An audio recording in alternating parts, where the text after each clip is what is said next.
Elektabilitas bakal capres pilihan Gen Z.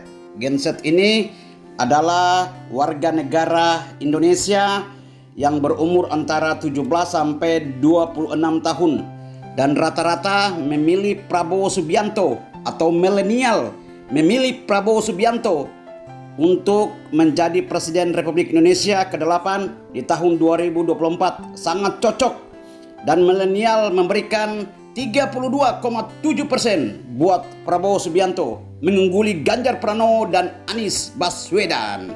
Untuk pilihan Gen Y atau warga negara Indonesia yang berumur 27 sampai dengan 41 tahun rata-rata memilih Prabowo Subianto sebagai Presiden Republik Indonesia ke-8 di tahun 2024 nanti.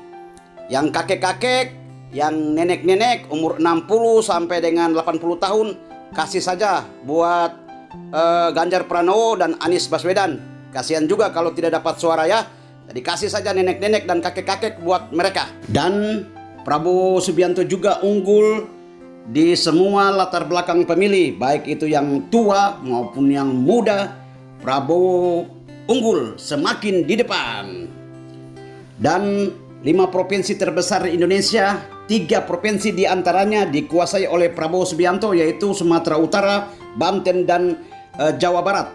Tinggal akan direbut Jatim dan Jateng, teman-teman. Kita tunggu saja akan direbut Jawa Tengahnya.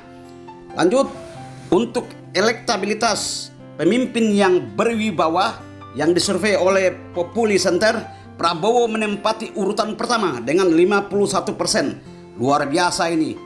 Kepercayaan masyarakat kepada Prabowo Subianto dalam memimpin Negara Kesatuan Republik Indonesia tahun 2024. Prabowo Subianto adalah seorang kesatria rakyat yang sejati, yang adalah petugas rakyat, bukan petugas partai atau boneka partai.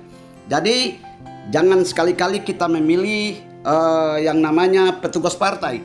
Kalau petugas partai itu hanya mengabdi dan hanya mendengar omongan dari ketua partainya. Betapa bodohnya kita sebagai warga negara Indonesia apabila kita memilih petugas partai atau boneka partai. Betapa bodohnya kita. Kita sebagai rakyat Indonesia yang mempunyai kekuatan untuk menentukan pilihan kita, kita jangan sembarangan menentukan pilihan kita dan membuat mereka, petugas-petugas partai ini berkuasa, dan akhirnya pada ujung-ujungnya kita sendiri yang akan menderita. Kita dijadikan kambing hitam oleh petugas partai. Makanya kita jangan memilih petugas partai, karena petugas partai itu hanya menyodorkan nama. Rakyat Indonesia yang menentukan pilihannya. Partai itu hanya mencantumkan atau menyodorkan di sehelai kertas nama. Jadi yang menentukan pilihan adalah rakyat Indonesia. Betapa bodohnya kita kalau kita memilih petugas partai, dan mereka-mereka ini yang akan berkuasa nanti pada saatnya, dan kita sebagai warga negara Indonesia, rakyat Indonesia akan dibuat morat-marit.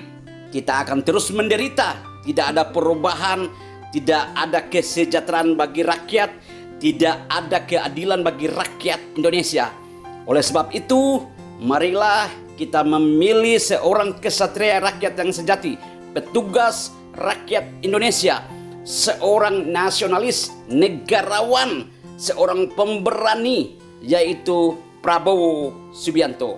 Tentukan pilihan kita ke depan, mantapkan hati kita ke depan untuk memilih Prabowo Subianto sebagai presiden di tahun 2024 nanti.